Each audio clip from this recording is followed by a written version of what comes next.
กินหมูเนาะเอาไม่เอาเจอไม่ได้ไหมเอาหมดเนี่ยโอ้ไม่ได้ฮะไม่ยากไปนักเตะดิที่เขาหางอยู่นี่แหละไม่น้ำบนมากนี่ยังมีสาย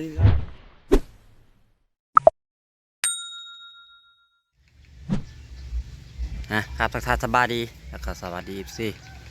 สบายดีพ่อแม่พี่น้องตอนเที่ยงเพราะว่ามาแต่เพื่อนมาเกียดกินนี่นอนแต่บ่ท้องโถไปมันว่าโคหมูที่พูดว่าเพิ่นเฮ็ดเพิ่นนะเพิ่นคิดผู้แขนบ่หรือว่าเพิ่นเฮ็ดกินละลาไปเบิ่งก่อนเพิ่นบ่ท้องบ่ได้บ่ท้องโถค่อยมานอนแล้วจากเพื่อนมาเกียดก็ค่อยมานอนบ่ท้องโถนำเลยไปเบิ่งก่อนสบายดีโตจากพ่อแล้วทองโทรค่อยมาเนาะพี่ชายเพิ่นมาอย่างนี้เปล่านี่แล้วมาขอนี่เปล่านี่แล้วขอข้ามหมูเลยโอ้กินหมูเปล่าจะมากินโง่กินหมูอีเนาะเอาไม่ได้ไหมเอาไม่เอาเจอไม่ได้ไหมเอาหมดเนี่ยมันจึงคำสอนอยู่โดดเดียวจะให้เลยคำสอนเอาให้หมดสิตัวใหญ่เลยเนาะหัวทองเฮ็ดอีได้กินตลอดชิงเฮ็ดพะนะเฮ็ดชิงทั้งหมูเลยอย่าได้ไปทองนินข้าวว่าว่าสินโคหมูคอซาลูกคอไม่บ่แม่นอนเจอพูดเลยคนนี้โย่เท้าหางบานมาเลยเอาได้วันนี้ได้เอาละบ่วันนี้นะแตกบีแล้วยังแตกนะหาเงินได้ก็ได้ยังแตกได้ท่านมีเงินได้หาเงินได้ยังพอได้ช้อยดองเลิกแต่ดองก็มาบ่ทองโทรมาหากินจักเขาเจ้าเฮ็ดเนี่ยเลิกกินในปิ้งหมูหรือแบบผ้าเบิ่งเพราะว่าอายเป็นมานะอายเป็นมายามมาเยี่ยมมายามว่าอายเป็นอยู่พูดอยู่แขวงขโมยเพิ่นเลยมาบ้านพาพอเท่าไม่เท่าเพิ่นมาด่าบ้านแหละเขาเรื่องเพิ่นที่มาเลยนะทองเลยโทรมาโคหมูซอยจันกาเลยมาที่จริงกับมือนอนแล้วดองเพิ่มไปกินแล้วก็มือนอนจะรับมาทองโทรเลยมา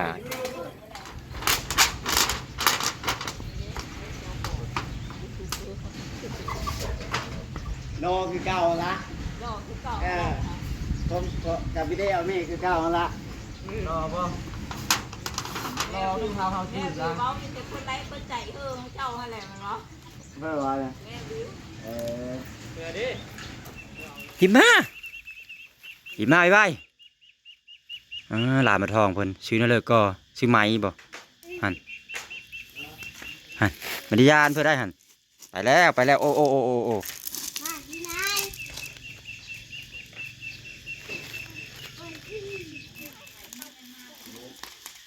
มาเด่นแท้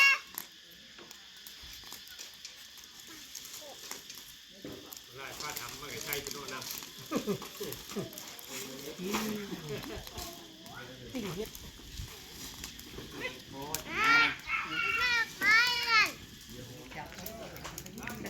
ใจบุญนี่บ่ตาไม่แรกนะ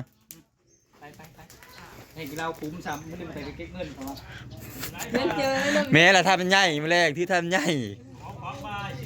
ไม่ดูคุ้มเรียงไปนะไม่เคยมารักกูแน่เฮ้ยโคตรเท่กูไปรักกูตัวทำมันบ่นี่นะรู้เลยลองเบิ่งนั่งอยู่เลยก็กินร้ายกว่าเขาก็ได้มึงเฮ็ดมาเชื่อเขาดิแล้วได้ตัวมาหาคนมันงามมึงว่าไม่ได้กินร้ายหรือคนเมามาแล้วพงพังอะไรบัดนี้หมอนี่นะเมากูมูหมอนี่เมากูแม่นบ่แม่นตู่บ่ยังเจนกันมีเมานะโชคนึงมีรุ่นเดียวแล้ว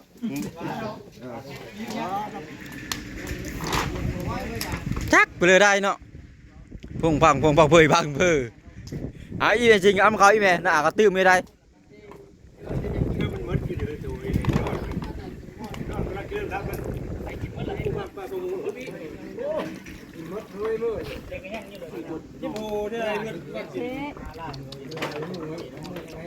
จักไปเลยได้ถึงนี่เนี่ยแน่นเดียวคนนี้แล้วละเดี๋ยวไปกันเนาะจะแปลว่าปลาตัวแก้มดึงว่าไม่ไผ่น่ะมันไหม้ได้หัน ก็อันโดนไฟนะดึงอ้อมันไหม้ได้หั่น แม่ไปหาหม้อไฟนะเอ็ดเวลาจะได้ตู้นะฮะตู้ไหนตู้นี่ ไฟกระดับ ดับไม่ได้ไฟนะสูงเลย ดังมาข้างนี่เด้ เดียวอยู่นั่งเอ็นเดียวสบายกว่าดาวบ้างดีกว่า นี่เป็นเลยถอด นั่นล่ะ แห้งแล้วพอไฟไหม้ คุยมัน อุ้ยเขียงกับไฟไหม้บัดนี้ เ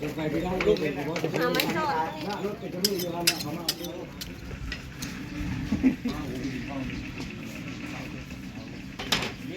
แซ่บบัดนี้ กินละ แซ่บบ่ แบบอยู่ทำไม โยกเบรกกับเราล่ะ กินหูรสชาติกินดุพวกกันละ รสชาติมันชื่นอยู่ดีได้แก่ สิปีแกมบีปิ้งกินได้บัดนี้ไม่ได้เฮ็ดเด้อนะปิ้งกินแนวเดียวปิ้งเอายกซ้อมคอไว้ฉันจะมีงานแต่งอีกมื้อคืนนี้ ช้อมตลอดคืนนี่กับ ซ้อมตลอดเมื่อคืนนี้ก็มื้อตะเว้นผู้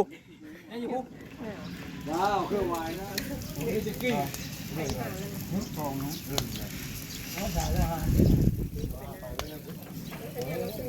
โอ้ไม่ได้ฮะไปย่าม อันนี้คือข้าวปิ้งหูมันอันนี้ศีลมันบ่รู้ว่าขามันนี่แหละประมาณนี้แหละ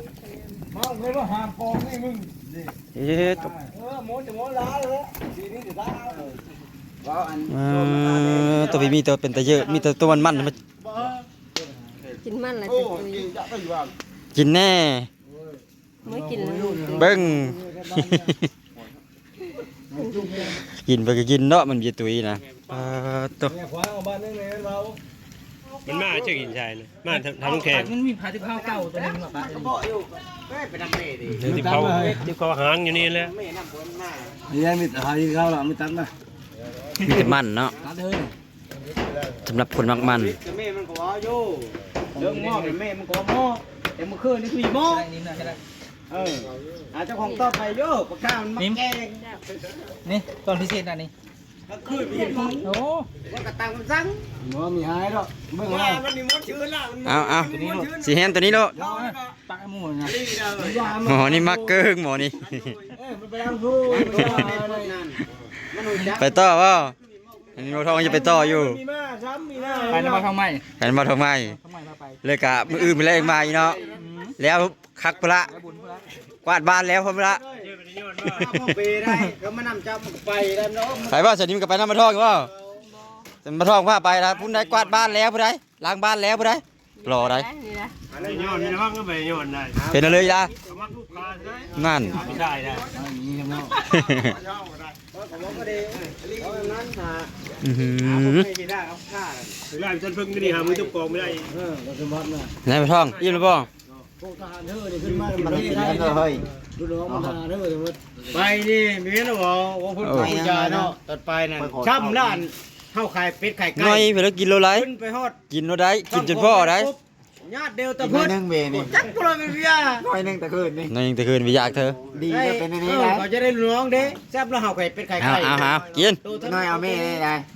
ฟ้าได้หาเงินได้8,000 พาเอาได้หามันได้พอได้ช้อยชนิดจังก็เอาดอก เดี๋ยวก่อนไปนั่น เพราะว่าหากระช้อยไปยามเมื่อกี้นี้ 8,000 ยังไม่ทันได้เงินช้อย มึงก็ยัง8,000เลย4,000 โย ไปสมัยนะ เห็นจะเอาอันนี้กับพุ่นละ อันนี้ล่ะ ปีหน้าพุ่นละ ไปดำลัง กูทั้งพวกมาที่ทั้งผู้ยาได้มือนึงเฮ้ย นอนนิ่มละ ทั้งจับพื้นมา เอาทองครับปีหน้ายังแต่งปีหน้าพุ่นละยังแต่งเนาะปีนี้พี่ท่านได้เงินได้ เดินหก เงินช้อยดอกเนาะ วันจะเดินเก้าเดินหกกูมาได้มือนึง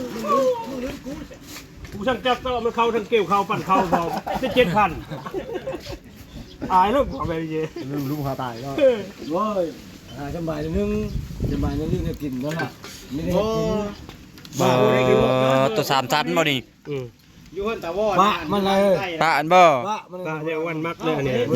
ยันว่าสามชั้นนั่นได้ พ่อมันยังดุดเลยเนาะอ้าวก็ดุดอยู่เนาะพ่อมันมากดุดเลย ไป เนาะ เห็นตัวอันดุดป้าแน่เนาะ มันนาดิจ้ะ ขึ้นมาตัวกันจางตัวจางจ้างได้เงิน มีเนี่ยจับหอนแล้วบัดนี้ เราจ้างไปป้าเข้าไปเลย นี่เขาพลาดอยู่แล้วเมียไปแล้วกู เ